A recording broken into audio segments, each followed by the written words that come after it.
Fala, turma! Estamos começando mais um Pode Blá Podcast e hoje nós temos um convidado muito mais do que especial. Hoje, Vanir Mateu, um dos nomes mais reconhecidos no cenário de eventos e shows do Brasil. Gente, Vanir Mateu tem uma carreira marcada por inovação, paixão pelo entretenimento. Ele é conhecido por suas habilidades, né? Ele organiza eventos, festas, shows. É um cara conceituado. Olha, eu não sei nem quantos anos esse camarada tem de janela aí trabalhando com shows e eventos. Mas eu sei que, além de tudo isso que ele faz, de tudo isso que ele é um grande amigo do Robertinho. E eu quero saber de você muitas coisas hoje, Vanir. E, em primeiro lugar, falar para você que é um prazer muito grande receber você aqui no Pode Blá Podcast. E essa visita eu sei que já faz um tempo, né, que a gente já tinha conversado. E você, por motivo de força maior, não pôde vir antes no nosso programa, mas o que importa é que você veio. E você veio com tempo para contar a sua história, a sua vida, o seu trabalho e o que você faz. Vanir, muito obrigado por ter vindo ao Pode Blá Podcast. Primeiro eu que agradeço pela amizade que nós temos de tantos anos, né? Faz muitos anos, hein, Vanir? E saber desse seu trabalho que está repercutindo em todo o mundo, né? Porque o podcast, né? A internet leva você para todo mundo, né? E eu me sinto privilegiado em sentar nessa cadeira aqui, estar falando para você e contar a minha vida de uma maneira simplória, mas bastante interessante para muita gente que não me conhece, né? E eu fico feliz de estar com você aqui, Robertinho. Ô, Vanir, eu não sei nem por onde começar, porque você é um cara que, vamos dizer, você é um best-seller, né, cara? Você teve umas andanças pelo mundo, no mundo da música, no mundo do entretenimento. Quando você, desde criança, Vanir, quando você era garoto, você já pensava no mundo do entretenimento ou aconteceu de repente? Como que foi isso? Olha, por incrível que pareça, Robertinho, eu tinha um sonho de aprender a tocar acordeon, essas coisas, e nunca aprendi. Nunca aprendeu? Nunca aprendi, não. Nunca aprendi, mas já estava... Já era de garotinho isso aí? Isso de garoto, já era um sintoma de que a música me chamava, né, de alguma forma, né? Sim. Mas de qualquer forma os anos se passaram, né? E meu sonho na verdade era cantar também, né? Porque na época, nos anos 60 por aí, eu cantava em um conjunto musical. Naquela época, onde os grupos se apresentavam com aquelas roupas tudo brilhante, né? Como aqueles shows americanos, né? Sim. Aquelas roupas brilhantes, tudo igual, bonitinho, né? Essa é a época da Jovem Guarda, não? Bem antes da Jovem Guarda. Antes ainda da Jovem Guarda. Antes da Jovem Guarda, isso aí. E assim a gente foi cantando mas aí naquela época eu morava em São Paulo. E a gente fazia principalmente Zona Leste em São Paulo, onde eu morava, que foi na Penha lá, e a gente tem um nome muito forte lá. Tanto que o conjunto era muito bom. E a gente fazia bailes maravilhosos aí para as pessoas, né? Aqueles famosos bailes de garagem, não? É baile mesmo de garagem, baile de clubes. De clubes. O que a banda tocava assim? Qual que era o gênero musical? Era geral, tocava de tudo, cara. Sucessos? Era sucessos nacionais e internacionais. O meu forte na época... No internacional era música italiana, eu cantava muita música italiana, né? Você ainda canta música italiana? Eu gosto de um karaokezinho aí pra cantar, quero matar a saudade, né? Qual que é a música italiana que mais marcou você naquela época? Rapaz, isso as pessoas me perguntam, mas... Tem tanta música bonita, né? Era a época de ouro da música italiana, né? Sim. Você tinha... Era o Peppino di Capri, aquela Peppino época? di Capri já, Roberta, Tan Champagne... Andaremos no encontro... Isso, nossa, essa música é demais, hein? Mas eram tantos artistas italianos que faziam sucesso, né? Sei. Tanto que o nosso rei participou e ganhou um dos festivais na Itália da música italiana, né? Cantando. Foi um Gato Nel Blu? Não, né? Canzone per te. Canzone per te? La festa appena cominciata è già finita, il cielo non è più con noi. Roberto Carlos ganhou o primeiro lugar cantando essa música no Festival de Sanremo, acho que em 67, se eu não me engano. 67? Por aí, Você já trabalha com o Roberto Carlos, não? Não, mas eu frequentava a Jovem Guarda.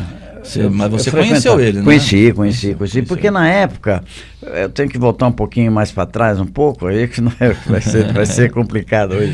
Hoje nós vamos para frente e para trás, para frente e para trás, né? Para poder contar a história, né? Mas de qualquer forma, para lembrar daqueles tempos de baile, eu queria cantar, tanto que daquele grupo que eu cantava, chamava Os Cardeais, eles eram de um bairro lá de São Paulo, chamado Ermelindo Matarazzo. Conheço. A caminho de São Miguel Paulista, da Saída da Penha, Vila Matilde, daquela região. E um dos, você vê, o guitarrista, que era o Natan Marques, ele está trabalhando ainda, agora não sei com que artista. A última vez ele trabalhou com Elis Regina, ele foi músico da Elis Regina, foi música da Simone e de tantos outros grandes nomes da música. Ele era o guitarrista solo do nosso conjunto, entendeu? Sim. Então era uma qualidade, tinha uma qualidade. E também, naquela época, existia uma televisão chamada TV Paulista, que ficava em frente à Rádio Globo, lá em São Paulo, na Rua das Palmeiras, e que depois se transformou em TV Globo, né? Era TV Paulista. Naquela época, o Chacrinha já tinha programa lá e era ao vivo. E quem acompanhava todos os artistas era esse conjunto nosso. É porque antigamente, né, Vanir, hoje as pessoas, a gente fala assim conjunto, né, mas as pessoas nem sabem, né? Hoje, né? Porque tá muito moderno as coisas hoje, né? O pessoal fala a banda, o show, a balada, né? Hoje as pessoas falam assim. Mas na época era conjunto mesmo. Era conjunto que se falava, né? Então, tinham cantores na época e os cantores, eles tinham o seu conjunto. E tinham cantores que não tinham conjunto, mas se apresentava com aquele conjunto que ele servia vários cantores. Exatamente. Tinha isso, não tinha? Tinha. Então, o grupo Os Cardeais, eles faziam ao vivo no programa do Chacrinha, acompanhando todos os artistas ao vivo que iam no programa do Chacrinha. E o Chacrinha, ele tinha aquelas caravanas que viajava por todo o estado, por todo o Brasil, levando aqueles nomes da época, né? Nos anos 60, não foi 70? Mas na época, esses shows eram tudo de playback, né? Sim. Não era ao vivo. Era as caravanas. As caravanas.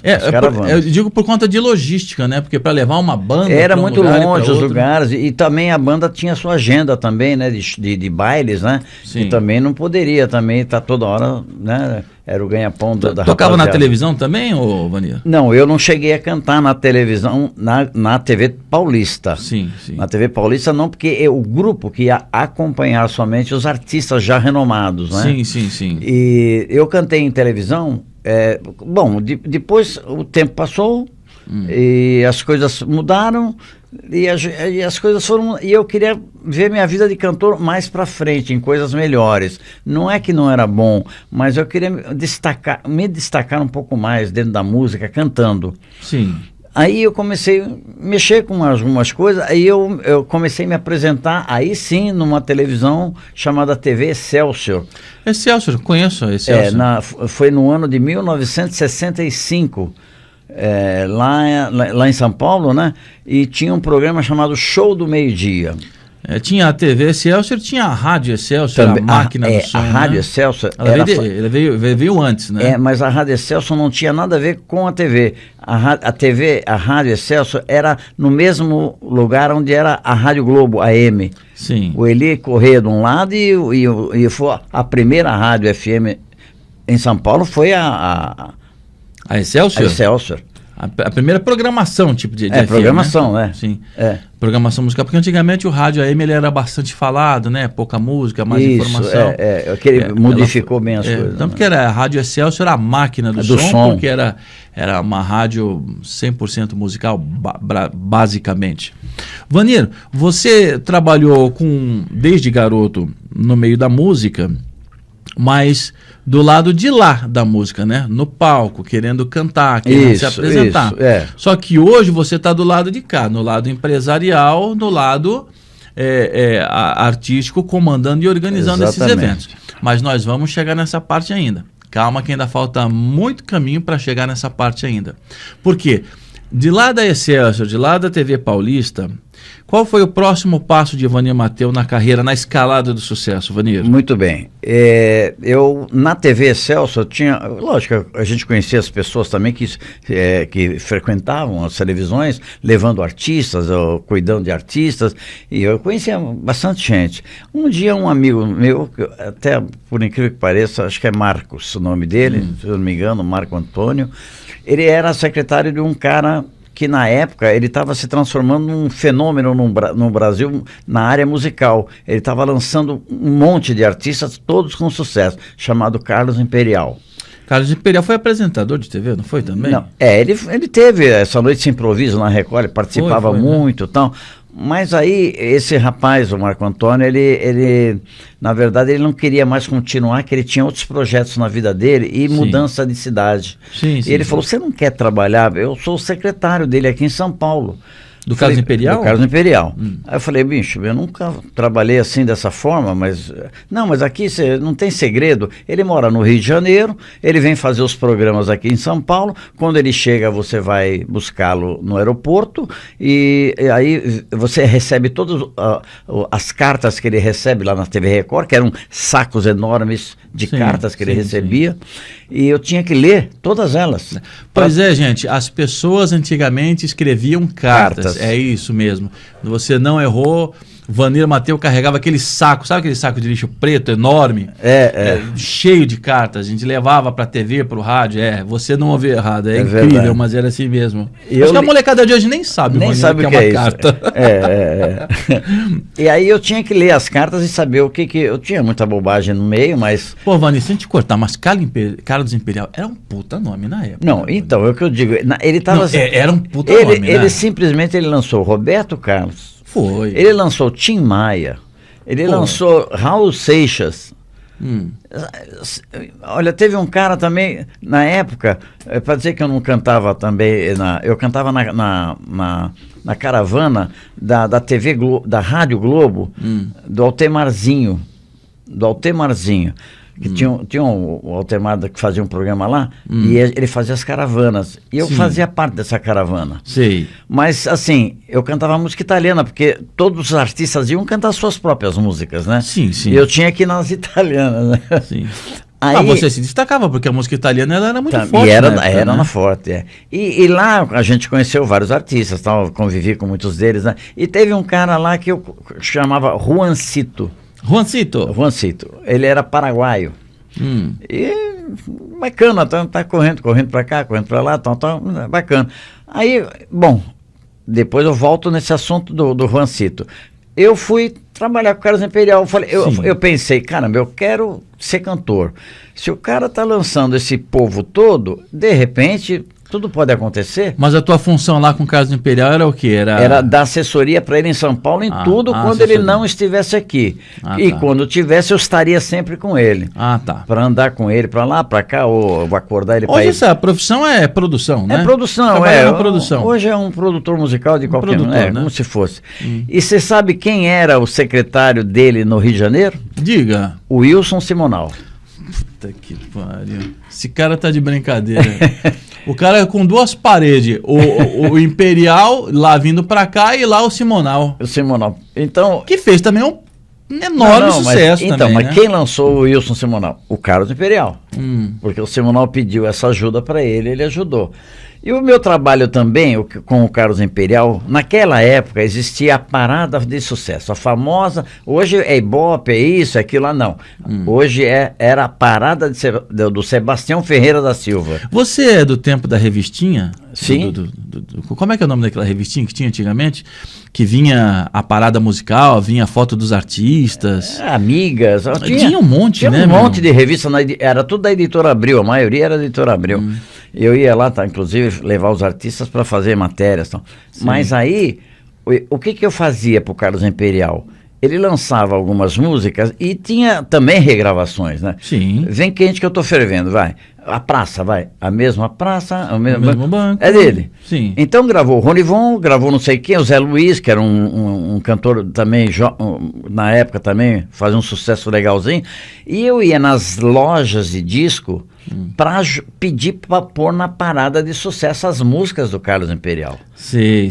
E eu ficava nas lojas, e aproveitava, pedia para tocar as músicas na hora que eu estivesse lá. E eu aproveitava e vendia os discos pro povo. O povo ouvia, quantas vezes eu vendi então disco? Tu era o divulgador mesmo, raiz mesmo. Nato, né, divulgação nata. Nato e raiz, né? Raiz. O cara ralava mesmo, ralava. Não, é que as pessoas não sabem, mas antigamente tinha loja de discos, né? E ficava um disco tocando na vitrola. E a caixa de som divulgando. Quem passava na rua escutava as músicas. Quem é de São Paulo conhece a ladeira Porto Geral.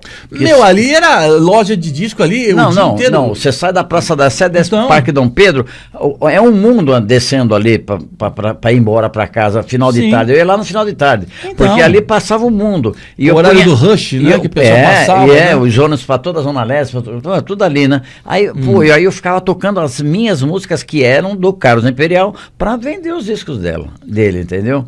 Do artista. Você que desenvolveu esse sistema essa técnica, essa tática de na verdade, não? Da forma que eu fazia, ninguém fazia. Era só, porque eu tinha muito tesão em fazer isso, entendeu? Sim, porque eu trabalhava de dia e ficava até a noite fazendo isso, até a loja às vezes fechar 9 horas da noite. Sim. Eu gostava disso, entendeu? Enfim, depois, lógico, o sucesso, tanto que o Carlos Imperial se gabava de ter, numa parada de sucesso de 20 músicas, ele tinha 10 músicas. Isso é difícil, né? Não, eu não sei se está em Guinness Book isso aí. Então. Porque é uma coisa que ele falava sempre. Esse era o trabalho. Aí, o tempo foi passando, Carlos Imperial apareceu cantando. Sim. E os empresários do Wilson Simonal me chamaram.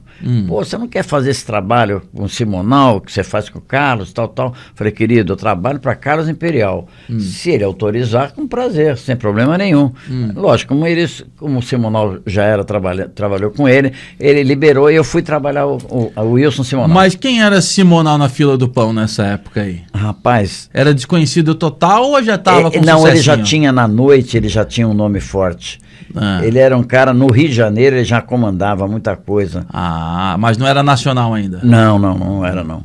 Quando ele veio, tanto que eles pediram para mim fazer esse trabalho para ele, para poder desenvolver a música dele tocar na rádio, aparecer em parada de sucesso, essas coisas todas. E foi não estou dizendo que eu fiz o sucesso do Wilson Simonal, mas ele fez parte de um trabalho que eu participei, entendeu? Sim, claro. O trabalho do divulgador é mais da metade do caminho do artista, Vanir.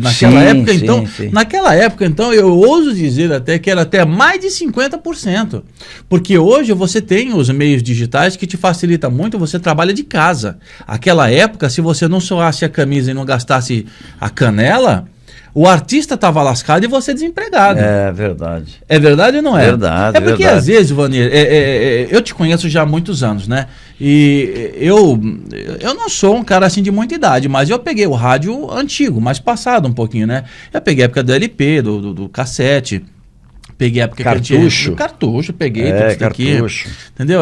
Trabalhei com diversos divulgadores de várias gravadoras. Eu sou da época que não existia internet nem celular. Então, eu conheço esse trabalho da divulgação e sei o quanto é sofrido o cara pegar uma mala de discos e ter que visitar 8, 10, 12 rádios, levar a música, divulgar e fazer o coordenador tocar. É uma política muito grande. E naquela época, a gente era mais respeitado também, porque existia o contato olho a olho. Então eu chegava com um suplemento musical que saía no mês. Sim. E ia nas rádios entregar para os programadores, para os diretores de rádio, né? Eles. Só que eu nunca deixei de fazer uma coisa que a maioria não fazia. Mas eu fazia questão de fazer. Era sentar e pedir, por favor, vamos ouvir junto comigo. Só que eu tinha uma coisa interessante também. Hoje, não sei se hoje vale mais tudo isso, mas naquela época para mim valeu muito. Quando saía um disco, eu sempre procurava saber no Rio de Janeiro, onde ele gravava, Poligram na época, por exemplo. Sim. Eu queria saber o que poderia ter acontecido durante a gravação daquele disco, daquele artista e tal. E com isso, eu fomentava a cabeça da pessoa que está ouvindo a música. Sim. Com detalhezinhos. Essa hora o cara queria dormir, porque teve que dormir para no dia seguinte continuar essa música assim. Olha como fica assim. Enfim. Sim, você quer agregar valor à obra do artista. E chamando a atenção para o artista e para a obra dele. Sim. E da dificuldade, às vezes, dele ter que dormir porque não aguentava tantas horas de estúdio. Era uma coisa... porque antigamente gravar um disco era muito mais difícil do que hoje, né? Sim, bem mais. O processo criativo, o processo industrial, o processo de gravar mesmo, literalmente, um disco, demorava, às vezes, até meses para você gravar um disco. E tinha artistas que, para gravar, tinha que gravar, às vezes, aquele disco do Zezé de Camargo e Luciano, É o Amor, eles tiveram que gravar, acho que, se não me engano, em 2 dias. Porque tiveram que gravar muito rápido por causa do custo da hora de estúdio. Era caríssimo. Era caríssimo, entendeu? Tiveram que gravar em 2 dias, 2, 3 dias. E não dá para você gravar rapidamente. Você tem que gravar, volta, erra, faz, refaz. E tem todo um processo. Mas, Vanir, vamos lá. Você trabalhou com Carlos Imperial, você conheceu o Simonal, você trabalhou como divulgador, você cantou música italiana. Nós estamos começando a falar da vida do Vanir. Aonde se confunde essa vida do Vanir com os festivais da Record e aqueles grandes nomes que a vovó e o vovô que está lá do outro lado na internet com certeza vai se lembrar? Então... Onde entra aquelas feras da MPB? Então, esse trabalho meu com o Carlos Imperial e com o Simonal, ele me trouxe um outro empresário me convidando para trabalhar. Esse empresário, ele morava na Avenida São Luís com a Avenida Ipiranga. São Paulo. Centrão. Centrão. E ele tinha alguns artistas lá que estavam início de carreira, mas já uns nem tinham gravado, como a Gal Costa, por exemplo. A Gal Costa não tinha nem gravado um disco ainda, mas estava morando lá com ele, que a mãe dela liberou para ela ficar aqui, porque a coisa só ia acontecer ela aqui, né? Sim, porque claro. Só lá não ia adiantar nada naquela época, principalmente. Então lá nós tínhamos o Caetano Veloso, que morava no mesmo prédio do Guilherme Araújo, que já está falecido. Ele é o que fazia o Gala Gay no Rio de Janeiro. Aquele baile de carnaval? De carnaval. O Gala Gay era o Guilherme Araújo que fazia. Sim, sim. Ele era o empresário da Gal Costa. Você já foi lá no Gala Gay? Já? Não, nunca fui. Nunca foi, não. Fala a verdade. Não, nunca fui. Eu ia com os amigos lá de São Paulo. A gente ia no Rio, no Yacht Club de lá. Sim. E no Mares do Sul, aqui em São Vicente. Aqui que o Dácio fazia? Que o Dácio aqui, fazia, Eram os 2 lugares que a gente via. E era questão de uma semana, de um para o outro. Era bacana aqui o Mares do Sul, Era uma das coisas mais lindas que eu via. Acabou. Há muitos anos, né? Voltaram esse ano, fazendo uma prezinha, também interessante. E eu tive lá presente também, eu achei muito legal e acho que esse ano que vem, esse ano que se aproxima, eles devem fazer novamente. Tá. Espero que revivam, né? Tá, mas vamos voltar lá no assunto lá da MPB. Aí tava Caetano, tinha Chico Buarque, tinha Gilberto Gil, tinha Mutantes. Lembro. E Tom Mutantes Zé. O Zé. O Mutantes era a Rita Lee, Rita o Lee e Sérgio Carvalho. Arnaldo. Sérgio Arnaldo? O Roberto Carvalho, não existia. Não. Ainda não existia? Não, a Rita era casada com um dos irmãos, né, dos Mutantes. Ah, sim, sim. O Arnaldo. O Sérgio era o guitarra, sim. O Arnaldo era o baixo ou teclado. Era casado com a Rita. Sei. Naquela época. Você conheceu toda essa turma, Vanir? Conheci todas. Aí, por isso que eu falo, a gente vai ficar... Peraí, Vanir, deixa eu perguntar, você conheceu toda essa turma aí? Toda, convivi com eles, né? Você divulgava toda essa turma aí? O Caetano, o Caetano apareceu naquele Proibido Proibir, aquela coisa no Teatro Tuca, foi aquela loucura total. Sim. Né? Isso aí foi uma revolução da época da ditadura, Foi da ditadura, exatamente. O Chico Buarque, eu tinha que levar para ele, naquela época tinha os copos americanos, né, que a gente fala de vidro. Sim. O Chico Buarque só entrava no palco do Festival da Record, que até hoje a Record mostra de vez em quando. De vez em quando passa lá. Eu levava um copo cheio de uísque puro pro Chico Buarque. Para ele poder... Para limpar a garganta, ele era muito tímido. Era uma timidez incrível. Tinha que se soltar, né? Se soltar. E olha o que ele fez dentro da música popular brasileira, né? Fez bastante coisa. Ele foi um gênio, né? Naquela ocasião, então, nem se fala. E quem inventou o tropicalismo no Brasil foi Carlos Imperial. Na época da Tropicália? Do tropicalismo, sim. É o Carlos Imperial que inventou isso. Trazendo os baianos todos também para fazer esse movimento. Foi um movimento muito forte que foi na década de 70, isso daí? Naquela época a gravadora era Philips. Philips. Que por coincidência eu fui acabar trabalhando nela depois de tantos anos como Polygram, né? Sei. Você trabalhou em quantas gravadoras, Vanir? Na verdade... Você começou na qual? Então, deixa eu... Não, vamos só pelos nomes, né? Vamos lá, Vanir... Uma gravadora... A primeira gravadora. Gravadora que não existe mais, a Equipe. Mas era uma gravadora que tinha mais músicas clássicas. Música clássica. Não era popular. Música clássica, de orquestras mesmo. Sim. Beethoven, essas coisas todas. Sim. Legal, mas foi também uma experiência para mim nova, né? Mas naquela década lá ainda tinha bastante público para isso. Tinha bastante. Como tem até hoje, só que mais moderado, né? Mas devia ser horrível ouvir um LP de orquestra, né? Mas com aquela chiadeira fritando, aquela chiadeira, né? É horrível, né? Muito hoje dá gosto, né? Você vê um CD, um MP3, né? É verdade. Mas naquela época parecia que você botava o violino para tocar, tinha um bife fritando embaixo de agulha do disco. Mas você sabe por que eu fui trabalhar em gravadora? Porque eu não conseguia meu intento cantando. Não conseguia cantar? Uma carreira. É muito difícil, era muito difícil também, né? Eu não estava conseguindo. Então, a minha na época eu era casado, e minha mulher falou assim, você precisa parar, porque eu cantava na madrugada em boates, né? Putz. São Paulo? São Paulo, em toda aquela área ali, Bento Freitas, Rego Freitas, eu cantei... Rapaz, você então rodou mais que notícia ruim em São Paulo, né? Porque o que tinha de boate, casa noturna naquela época em São Paulo, né? Lago do Aruxa, aquela região toda ali, né? Puxa, e aí a minha, na época eu era casado, ela falou, mas você precisa mudar de vida. Não, eu namorava ainda, precisa mudar de vida. Eu falei, eu vou mudar. Aí fui atrás de trabalhar de divulgação.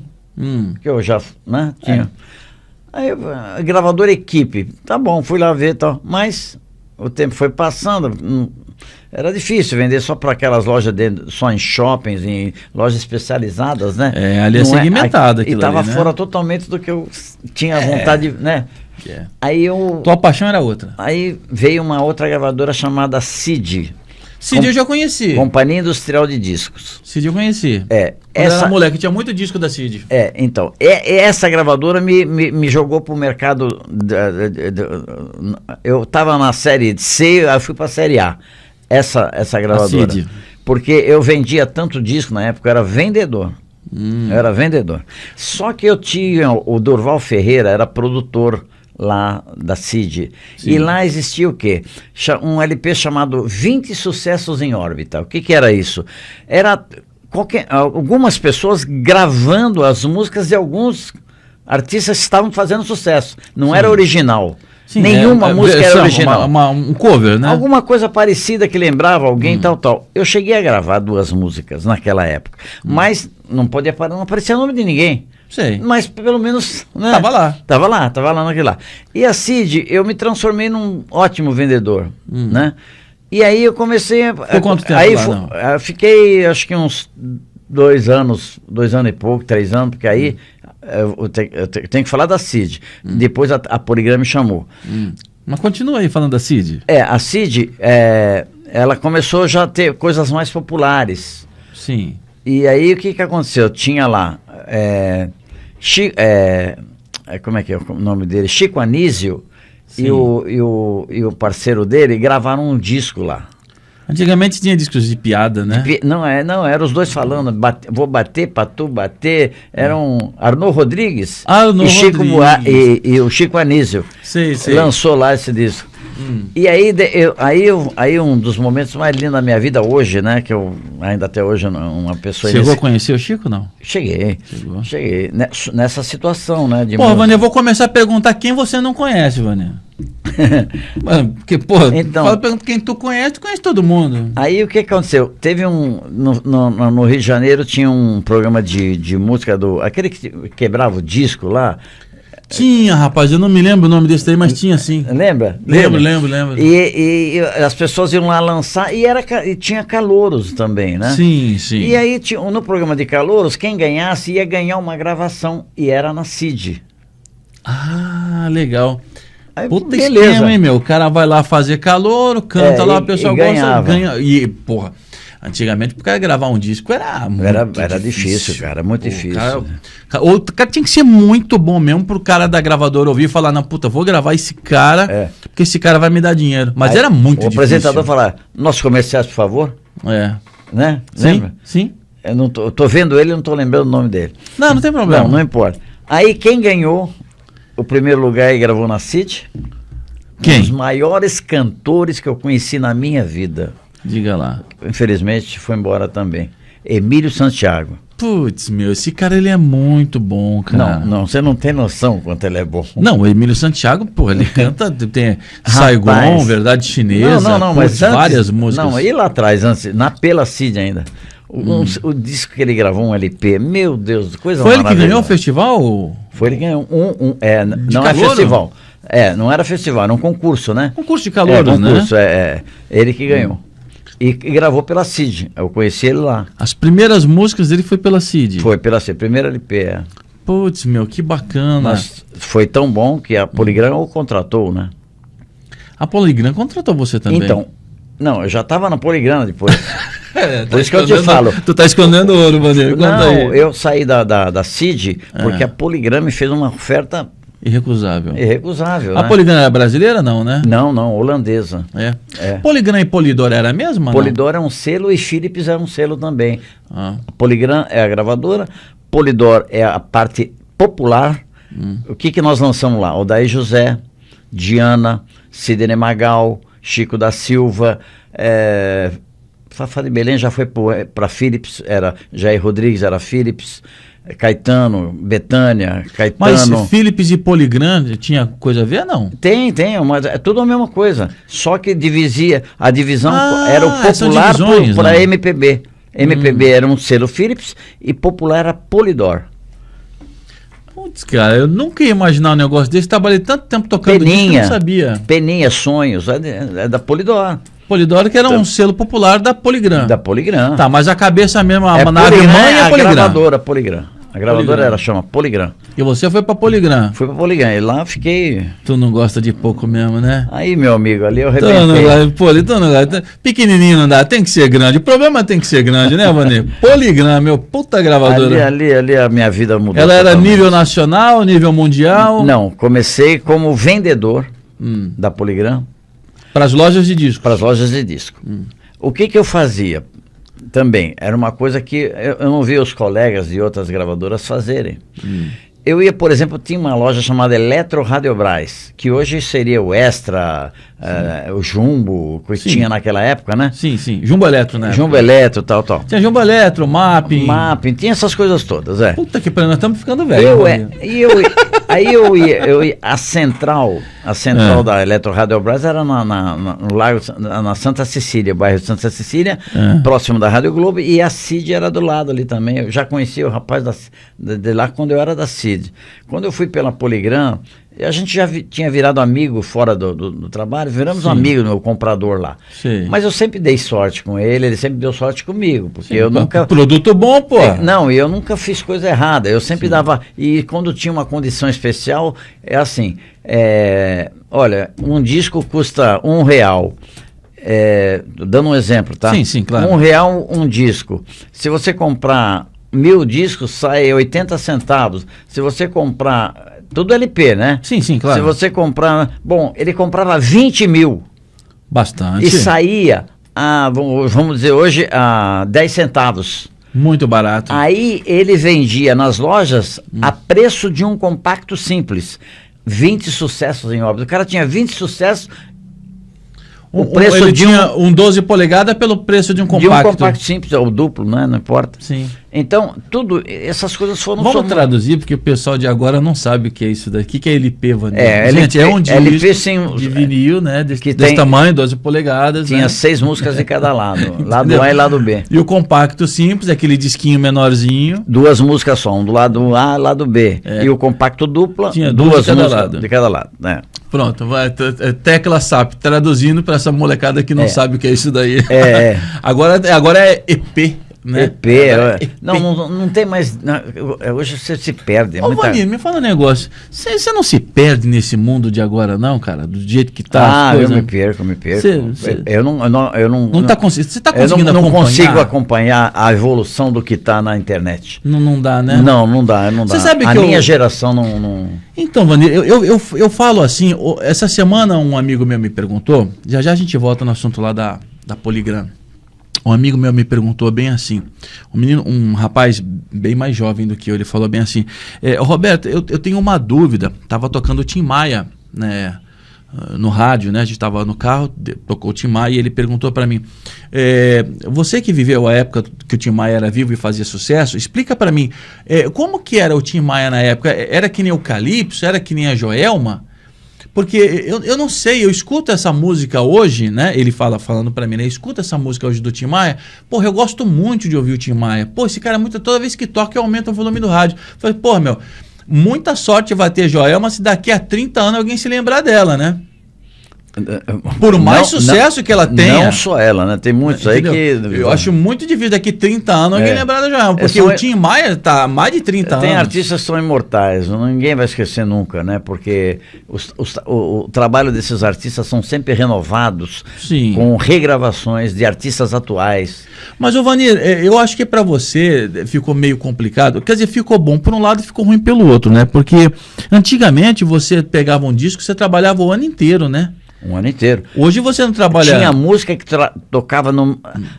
Talvez música que tocava o ano inteiro. Sim. A maioria era 6 meses, 7 meses. Hoje, você toca uma música hoje, daqui um mês tem outra. Já tem outra. Sabe o que acontece, Robertinho? Só para comparar para quem está nos ouvindo e vendo, o artista hoje... lógico, por isso que eu te falo, eu não acompanho essa loucura toda que né? Então. Mas eu tenho que me pôr na posição que eu estava naquela época, quando o artista fazia um show, as pessoas cantavam todas as músicas do LP. Cantava. Hoje, o cara toca uma música, não dá tempo da pessoa decorar, a música já tem nova. Então, a carreira do artista hoje não é tão compacta assim, de uma maneira assim, de se tornar um cara. Não é o Roberto, é um único. Sim, claro. Que é um que resta ainda dentro do nosso mercado, que as pessoas ainda... Tem algum outro que dá para comparar? Não, tem. É difícil, tá difícil. Tá difícil, né? Tá difícil. O Roberto também é inimitável, como diz um dos discos dele, né? O Inimitável. Né? O Inimitável. Então, isso que me preocupa hoje, de ter... tem muita gente que me procura para empresariar. Eu perdi também porque as coisas estão tão diferentes do que eram e eu não consigo já... Você está sentindo dificuldade ou está perdendo tesão nessa pegada? Não, aí? eu na verdade, cara, eu continuei fazendo... Eu tinha a minha empresa de eventos. Nos anos 80, na Baixada Santista, eu deitei e rolei, né, cara? Era a Solução, não? Era a Solução Eventos. Solução Eventos. Ela ali, na minha porta, o que você pensa de artistas que bateram lá para pedir, para ajudar, para divulgar, para vender show. Eu conheci você na Solução Eventos, Vanir. Foi. Você tinha um escritório na Praça da Independência. Eu acho que é primeiro, segundo andar ali. Segundo andar ali. A gente entrava lá no escritório do Vanir Mateus, na mesona lá, meu CD, disco pra tudo quanto é lado, assim, espalhado. Chegava direto. Ali era a central do sucesso. Eu já chegava ali, já divulgava. O Vanir Mateus... Fica difícil falar de Vanir Mateus, porque, cara, Guarujá, Tribuna, Cultura... Porra, eu trabalhei na Rádio Cultura, esse cara tava toda semana lá com aquela bolsinha levando material, levando disco. Quando não, vinha artista para a Baixada Santista, os maiores artistas do Brasil. Eu trazia todos. Cantores. Tem agenda para fazer aí de artista tal. Aí o cara ia 9 da manhã, ia no programa tal. Isso. 11 horas da manhã ia na Tribuna FM, 2 da tarde ia na Cultura FM, 4 da tarde ia em tal lugar, 5 da tarde o cara tomava um café e subia a serra e ia fazer as rádios de São Paulo no outro dia. E Vanir batendo cabeça que nem um doido em Santos ali, porque... Ainda bem que ficava pertinho, né? A Cultura no Gonzaga, a Tribuna lá no centro. Agora já se afastou um pouquinho, foi para a ponta da praia, mas ficava ali no centro também. Então você saía correndo de uma rádio para outra ali rapidamente.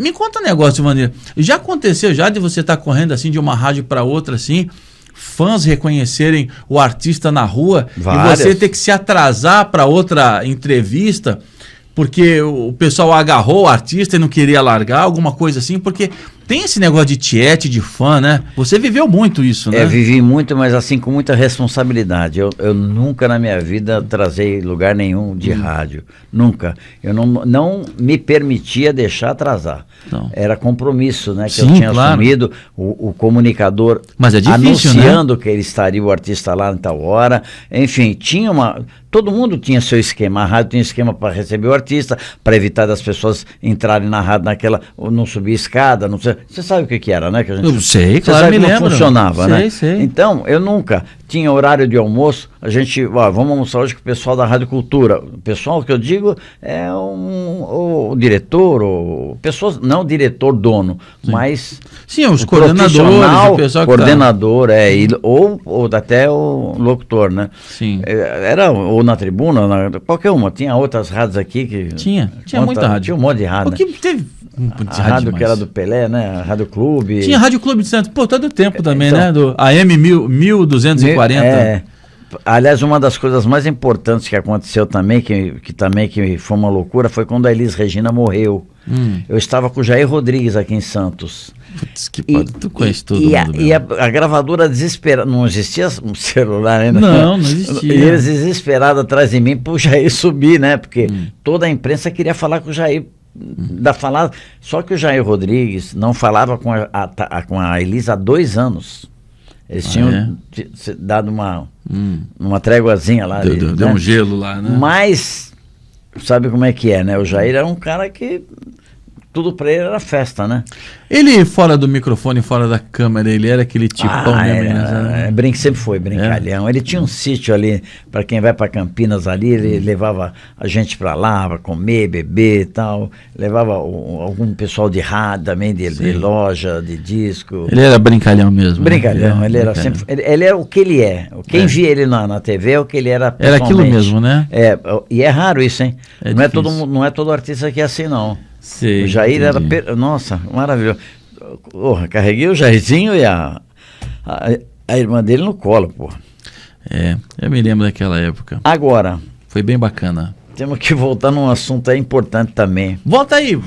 Que a gente vai falando de umas coisas aqui, vai surgindo outros assuntos, então, vai misturando. Quando vai ver, já estamos falando de outra coisa. Vamos lembrar desse tempo que eu falei da Record. Vamos lá. Do pessoal da MPB, dos festivais. Isso. Aí teve uma situação que todo mundo teve que fugir do país. Caetano. Foi época da ditadura militar ou os exilados, né? O Caetano foi para, acho que é Espanha, não? Para Inglaterra, né? Ficou exilado lá, né? Chico também. Foi lá que o Roberto Carlos fez o Debaixo dos Caracóis. Isso, foi lá mesmo. Isso. Bem lembrado. Tem gente que não entende essa letra. Mas essa letra fala debaixo dos caracóis dos seus cabelos. Dele era tudo enroladinho. Uma história para contar de um mundo tão distante. Exatamente. Quer dizer que ele tinha na cabeça, na mente, no seu ideal, ideias surpreendentes para um mundo distante, porque estava distante daquela época por conta da ditadura militar, né? Então, foi feita essa homenagem, Roberto Carlos, para o Caetano naquela época dos exilados, né, na Europa. Foi uma época muito triste, né? Você viveu a época da ditadura, né? Você viveu essa época? Você teve algum problema com isso, não? Não tive nenhum problema, não. Não? O pessoal do DOPS à noite? Não. O DOPS foi o negócio do Simonal, que alguém falou que ele fez uma coisa que ele não tinha feito, e o coitado pagou por isso, né? Por um bom tempo, que nenhuma rádio tocava ele, ninguém contratava ele para show nenhum. Mas você teve dificuldade em divulgar os artistas por conta dessa censura que tinha? Ela foi até mais ou menos década de 80, né? Alguma coisa 70, assim, né? Velho? Não, ferrenha mesmo 70. 80 disfarçada, né? Disfarçada. Disfarçada, né? Não, porque a qualidade... Até a novela, quando começava, tinha que colocar o alvará antes de abrir, né? Tinha um alvará. E a censura lá em Brasília, para poder liberar músicas, né? Ô, Vaneira, era chato pra cacete, né? Teve uma música do... Eu mesmo já teria sido preso nesse programa aqui pra falar cacete, tá que eu pariu, essas coisas todas, já tava lascado. Eu já tava algemado e preso já, entendeu? Então, teve uma música que a Alice foi gravada do Chico Buarque, o LP prontinho pra ser lançado, a censura brecou. E aí? Aí na época eu tinha uma chefe, né, de divulgação em São Paulo, depois eu apaguei... Depois eu acabei assumindo a chefia em São Paulo no departamento de divulgação da Poligram, que eu fiquei um bom tempo também. E ela foi para lá, para Brasília. E você sabe qual é a música? Diga. E ela, quando chegou aqui com a música liberada, foi uma festa, né? Aquela música do Chico, cai o rei de ouros, cai o rei de espadas. Ah, isso aí não pode, eles entendem como caiu o presidente, né? caiu não sei o que, caiu não sei o que, né? Vanir, vamos aproveitar e fazer um adendo nessa nossa parte da entrevista para falar o seguinte, que nós estamos em época de campanha eleitoral, algumas cidades vão ter só primeiro turno, outras vão ter primeiro e segundo turno. Algumas vão ter primeiro turno porque o camarada já vai ganhar no primeiro turno e outras vai ter o segundo turno. Eu queria lembrar, já que a gente está falando de ditadura militar e da época onde muitas vozes foram caladas, para falar para as pessoas, para elas votarem, exercer esse direito democrático, que muita pessoa levou borrachada, muita gente foi presa, muita gente sofreu, para que hoje nós pudéssemos ter esse direito, esse momento democrático, que creio que seja a maior festa da democracia, seja as eleições. Embora eu não acredite que seja do jeito que deveria ser. Mas o nulo e o branco não deveria fazer parte desse processo eleitoral. Você que viveu a época da ditadura, a época onde muitas vozes foram caladas, para defender esse nosso espaço, esse direito que nós temos hoje, né, Vanir? Essa conquista que nós tivemos aqui na nossa geração, né? Já era a nossa geração, né? Ela foi um ponto fundamental na vida do brasileiro, né?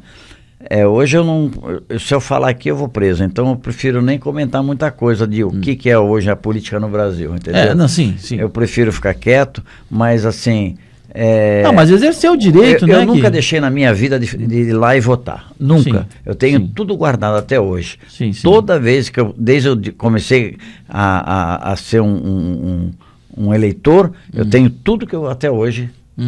Eu faço questão de guardar. Sim, você participa dessa festa da democracia, participando, votando, né? Lógico, eu tenho que... o ideal, meu ideal é a liberdade, é a facilidade de falar o que quer, né, dentro do possível, lógico, né? Sempre moderadamente, né? Sim, claro. Mas assim, você tem liberdade.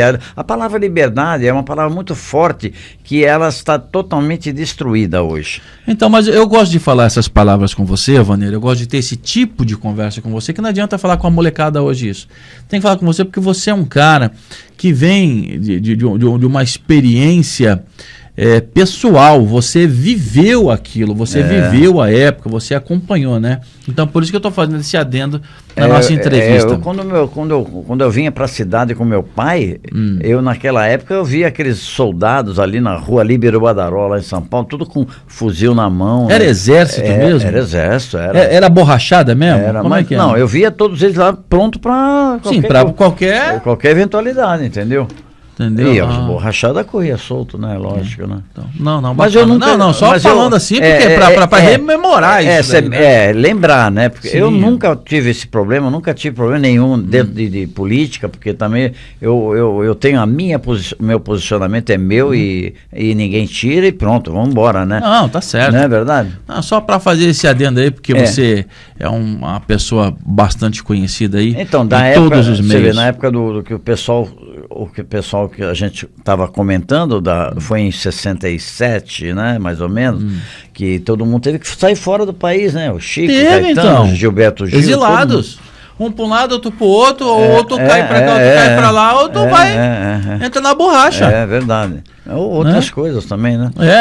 O que aconteceu muita coisa naquela época. Mas aí... Vira a página, toca o barco. Segue o baile. Enquanto outros estavam fora do país, lá, curtindo as coisas que não estavam aqui, existia um grupo chamado Mutantes. Sim. E esse grupo... que era Rita Lee, que era vocalista? Rita Lee, Sérgio Arnaldo, e o baterista era o Rubinho, alguma coisa assim. Mas os três eram os Mutantes mesmo, né? Então, esse mesmo empresário que estava com Caetano, com Gal, com todo esse povo todo, era dele também, os Mutantes. Sim. E aí resolveram fazer um teatro, fazer uma peça musical. E eu, naquela época, ela foi dado para uma pessoa chamada Mônica Lisboa, eu só vou lembrar essa pessoa, porque ela também me chamou para trabalhar nessa produção. Sim. Que era ali o escritório era ali na Bela Vista, em São Paulo, para que a gente pudesse começar a procurar o produtor, essas coisas todas, para fazer esse roteiro musical. Sim. Que era um espetáculo musical no teatro, né? Sim. Então foi assim, Agripino de Paula e a esposa dele eram os produtores. E ensaiamos aqui durante 1 mês e meio em São Paulo. E fomos estrear no Rio de Janeiro, no Teatro da Lagoa. Não, Teatro... Meu Deus. Teatro da Lagoa não, é outra coisa. Teatro da Lagoa ia ser inaugurado.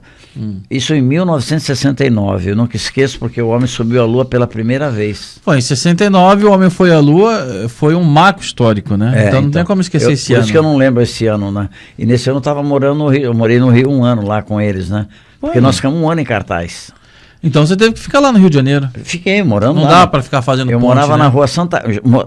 Nós morávamos em 13 pessoas. Menos 13. A Rita Lee, que ela tinha parente lá em Copacabana, que é onde a gente estava morando, na Santa Clara. Então ela ficava ficava na casa dos parentes, né? Tá. E o resto tinha um quarto só das meninas, que tinha, e o resto era rapaziada, né? Tá. Todo mundo lá. E ali nós ficamos. Por quê? O sucesso foi tanto que ficou 1 ano em cartaz, né? Sim. E depois, quando terminou nossa temporada, nós ficamos mais 10 dias lá no Rio, porque os Mutantes iam participar do Festival Internacional da Canção. Festival da época. Na época, no teatro, lá no Maracanãzinho. Sim, sim. E eu tive que ficar com eles lá. Foi ali que ele se separou, a Rita se separou do Arnaldo? Do Arnaldo. E saiu da banda? Não Continuou saiu não. Na banda? Saiu o relacionamento, acabou o relacionamento. Tanto que ela falou, pegou um jipinho, aquele jipinho americano, um jipe americano mesmo, que ela tinha a família dela. Sim. E a gente foi lá para Morro Santa Teresa, numa festa lá, enfim. Vani, me fala um negócio, a Rita, ela era doidona mesmo? Não, ela era muito engraçada, era muito espirituosa. Espirituosa, né? Era muito engraçada. Bacana. Ela tinha uma cabeça ótima. Os meninos também, né? Sim. Mas era Não, mas ela era fora da curva, né? Não, ela pra época, ela era desbundante, né? Era um negócio sim. que ela chamava atenção, né? Porque era uma coisa... Ela é maravilhosa. A Rita, nossa... Enfim, até tenho sentido saudade. Fiquei me emocionando de falar isso, porque... você conviveu com ela muito tempo, um ano com eles. Você conviveu, pô. Morando você tá trabalhando, eles. morando ali, no dia a dia ali, pô. Aí o que aconteceu? Nesse festival, também outra coisa importante na minha vida, foi em 69 isso. Eu tava com um fôlego danado, né? Garotão ainda, né? Tava com pique. Ganhou dinheiro nessa época aí, Vani? Deu pra ganhar um dinheirinho nessa época? Mas eu não me ligava muito com dinheiro, não, cara. O negócio mais era festa, né? Não era festa, era produzir coisas, era prazer realizar de fazer, coisas, né? Eu fiz isso, sabe, aquela coisa de... Que fica entendo. A minha memória hoje ela é fértil pra mim, entendeu? Pô, eu me lembro também na minha época que eu fazia rádio um tempo atrás, é o tesão de fazer o negócio, de fazer acontecer, de estar no palco, no show. Pô, ô Vanir, o que acontece com a gente? Aquele frisson do público, o pessoal gritando, o artista subindo e você ali comandando aquele evento. Milhares de pessoas, a banda tocando, os instrumentos ali, os engenheiros de som, os profissionais, aquele frisson, aquele calor, aquela emoção, aquele tesão. Muito legal, muito legal, muito legal. Tá na veia, né, Vani? Tá na veia. Não dá pra largar, né? Eu tenho até hoje em casa uma carteirinha de Festival Internacional da Canção. Tem em casa até hoje, um brochinho. Tem. Eu tenho plastificado, bonitinho. E eu tava lá com eles, e aí tinha um colega nosso do mercado, tava com um cara que era diretor de uma gravadora em São Paulo, da RGE, e não tinha acesso lá, porque ele não tinha credencial. Putz, mas a RGE foi uma gravadora fodona também na época, né, meu? Foi. Peraí, eu vou chegar lá. Vamos lá. Eu esqueci da RGE. Aí, eu trabalhei lá também. Esqueci da RGE, trabalhei lá também. Por que eu fui na RGE? Aí, o amigo que me pediu isso, falou, deixa eu dar pra você dar um jeito aí. Eu não tenho. Falei, ele tem uma fotografia, pelo menos? Porque naquela época, o homem tinha na carteira... um lenço num bolso, a carteira na outra e uma foto 3x4. Era normalíssimo isso. Normal. Às vezes 2, 3. Eu já cheguei a andar com 3 fotos 3x4. Porque por qualquer momento tal. Era verdade. Ele fazia foto e deixava na carteira deixava na carteira já. Aí ele falou, vou perguntar. Tá. Daqui a pouco ele falou, tá aqui, ó. Eu falei, então tá, vamos ver. Eu em 20 minutos trouxe uma carteirinha para ele, prontinha, tá aqui. E aí? O cara, sério? Sério? Não, pô, o que eu posso... Não tá fazendo nada não, prazer te ajudar, tal, boa sorte aí, tal. Bacana. Esse homem chamava-se João Araújo. João Araújo? Pai do Cazuza. Puta que pariu. Se você assistiu o filme Cazuza, ó, você me conserta se eu tiver errado. Você me conserta se eu tiver errado. No filme Cazuza, o pai do Cazuza é um puta cara brabo na área da gravadora. Ele era o dono da Som Livre, né? O cara que lançou tudo e todos. O cara que é o fodão lá na gravadora. Que já isso? Era na RGE, né? Era na RGE. Então, que ele esse o cara? É ele mesmo. Puta que pariu. Ele era o filme. Ele era diretor da RGE. Depois é que ele foi para a Som Livre. Ele foi ser o presidente da Som Livre. Pô, ele não acreditava muito no filho, né? Ele ficava puto. Isso é música. O filme conta muitas verdades ali, outras que não são contadas, que é normal, né? Sim. Mas eu carreguei o Cazuza no colo. Quantas vezes, quando ele vinha para São Paulo com o meu pai aqui. Me fala a verdade, aquele filme lá tem quantos por cento de verdade ali? Uns 80%. Uns 80%. 20% é floreado, né? É umas coisas que, normal, são coisas que se passaram, mas mais leve, umas coisas mais... Mas tem muita coisa que também que faltava, né? Também de pôr também, né? Mas, ô Vani, fala pra mim. Cazuza era foda, né, meu? Não, um gênio. Ele é um gênio. Puta que pariu. Por que acontece essas coisas com esses caras, mano? Então, por que esses caras têm que morrer, cara? O dele, no caso, né, foi quando começou a AIDS, né? Se fosse nessa época ainda dava-se um jeito, porque agora, né, os caras estão vivendo muitos anos, hoje é né? Que ninguém morre mais de AIDS. Então, naquela época desde que terrível. Se cuide, né, lógico, então, né? Mas, porra, por que acontece com aqueles caras, aquelas cabeças, cara? Aqueles caras têm umas cabeças, meu, muito top, mano. Os caras pegam um papel, uma caneta, fazem uns bagulho. Mas ali tinha um negócio chamado maconha no meio também, entendeu, velho? Tinha droga no meio. E essas coisas a cabeça do cara não é ele que está fazendo, ou é ele que está pensando. Era muito dinheiro, o cara que é muito, na época. Rolava. Muito dinheiro, né? Muito dinheiro. O cara tinha mais dinheiro do que podia gastar, porque o cara gastava hoje, amanhã ganhava dobrado, e gastava e dobrava. Na época aquela poupança dando 50%, 60%. Se lembra? Quem soube mexer com isso. Então, porra. Então, cara, o Cazuza foi isso aí. E tu trabalhou com o pai do Cazuza? O pai do Cazuza me trouxe para São Paulo de volta. Do Rio de Janeiro? Porque eu tinha um convite aí eu lembrei do Teatro da Lagoa. Ia ser inaugurado o Teatro da Lagoa. Lagoa Rodrigo de Freitas, não? Lá no Rio. Sim. E o cara que me convidou para trabalhar lá é o dono do Rio, Ricardo Amaral. Era o dono da noite no Rio de Janeiro. Puta que pariu. E eu ponderei, rapaz, o pai do Cazuza, ele falou assim pra mim... Você ficou entre a cruz e a espada. Não, São Paulo. Ou fico no Rio ou volto para São Paulo. Aí... Só que se você ficasse no Rio, você ia para onde? Não, ia ficar no Rio. E se você viesse para São Paulo? Eu ia trabalhar na RGE. Mas eu tinha um problema chamado família. Não era casado ainda, mas eu não via minha família há um ano. Aí o João Araújo foi muito convincente nesse aspecto, me pegou pelo coração também. Então eu vou voltar para São Paulo. Veio para cá. Aí fui trabalhar na RGE.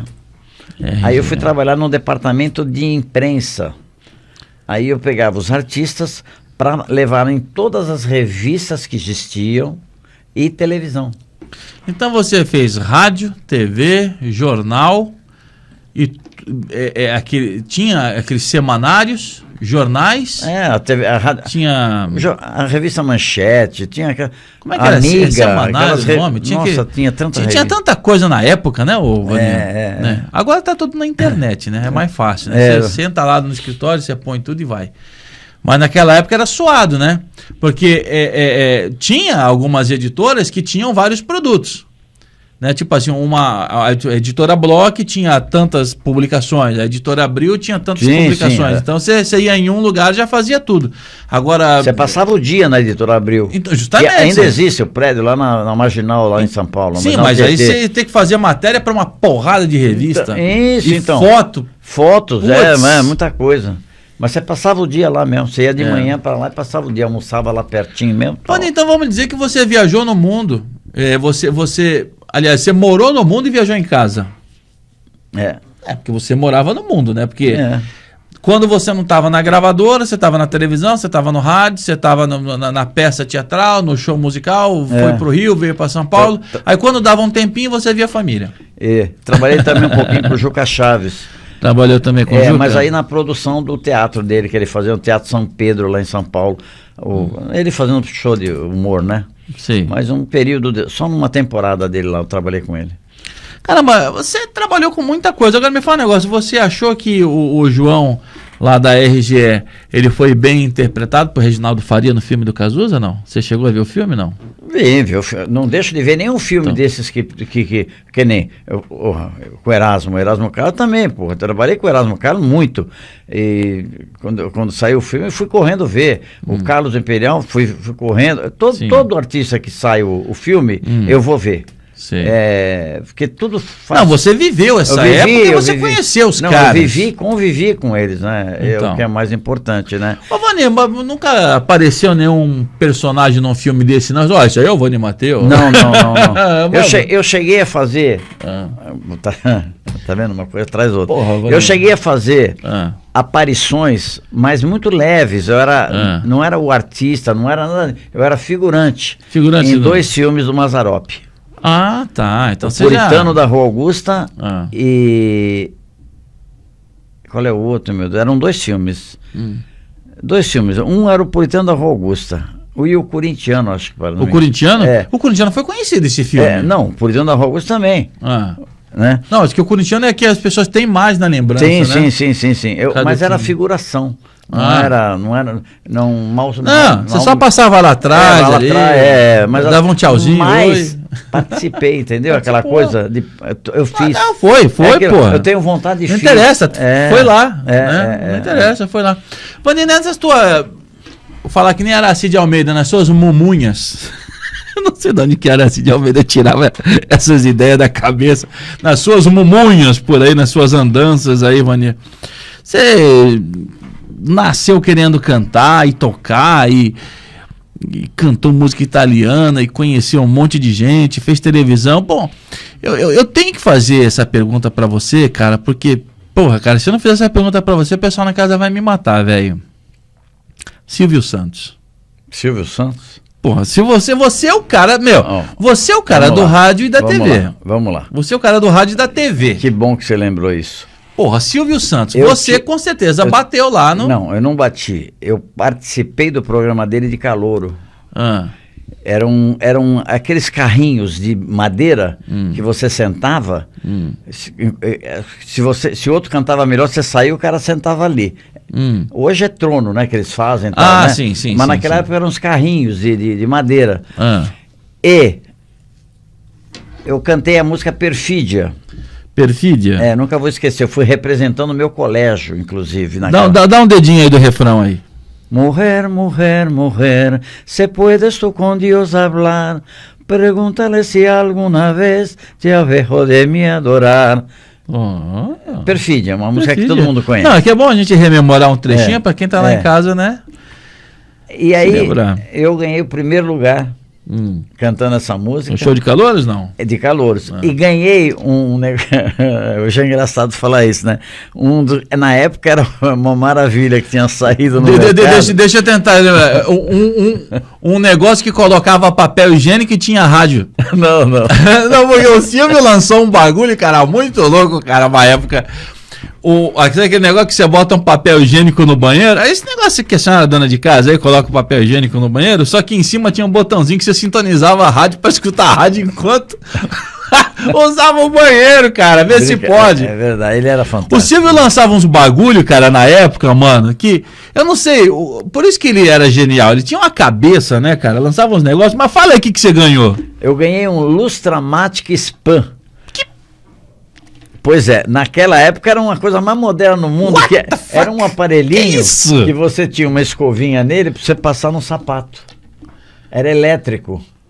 Ah, para limpar e dar brilho? Para limpar e dar brilho. Para não ter que ficar gastando o braço. Era moderníssimo aquilo naquela época. Puta que porra. Tá na televisão para ganhar um negócio Eu ganhei isso aí. Pelo amor de Deus. E era palmômetro, né? Era palmas, né? Palmômetro, o VU, o auditório aqui, e tinha um palmômetro lá. Sim. Eu ganhei o primeiro lugar cantando essa música. Puta que pariu.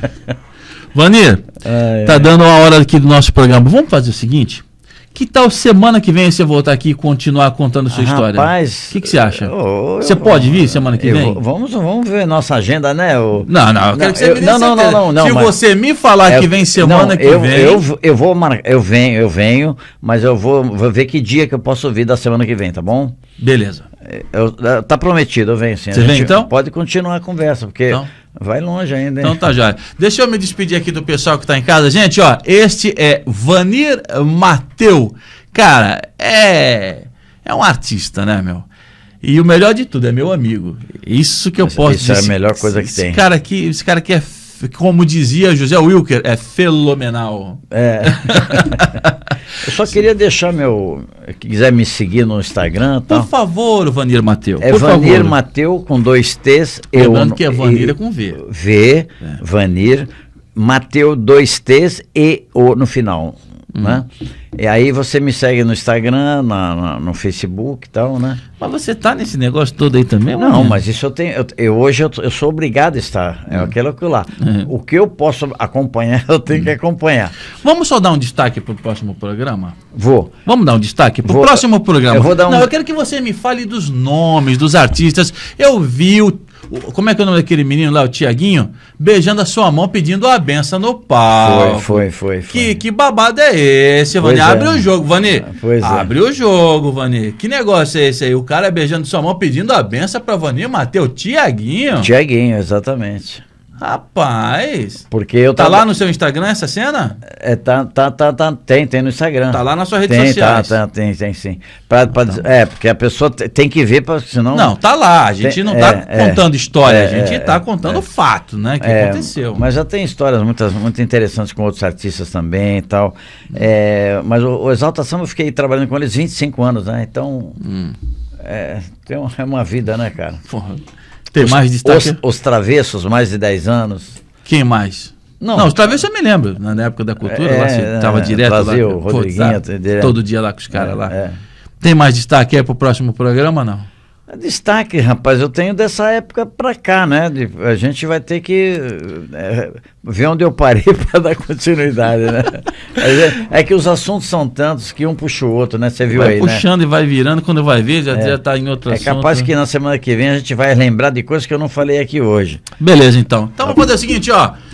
Próximo programa, parte 2 com o Vanir Mateu. Pô, vou fazer 2 programas contigo, cara. Puxa, que privilégio meu, meu Deus. Vou fazer 2 programas contigo, cara. Privilégio meu, 2, hein? Semana que vem a gente tá de volta com mais Vanir Mateu contando histórias incríveis do mundo da música, do mundo dos shows, no mundo dos eventos. Gente, beijo grande, forte abraço. Este é o Pode Blá Podcast. Aqui, pessoas inteligentes como a gente, falando coisas que todo mundo gosta. Semana que vem eu tô de volta, quinta-feira, 7 da noite, aqui no YouTube, Facebook e Instagram. Beijo grande. Tchau, tchau.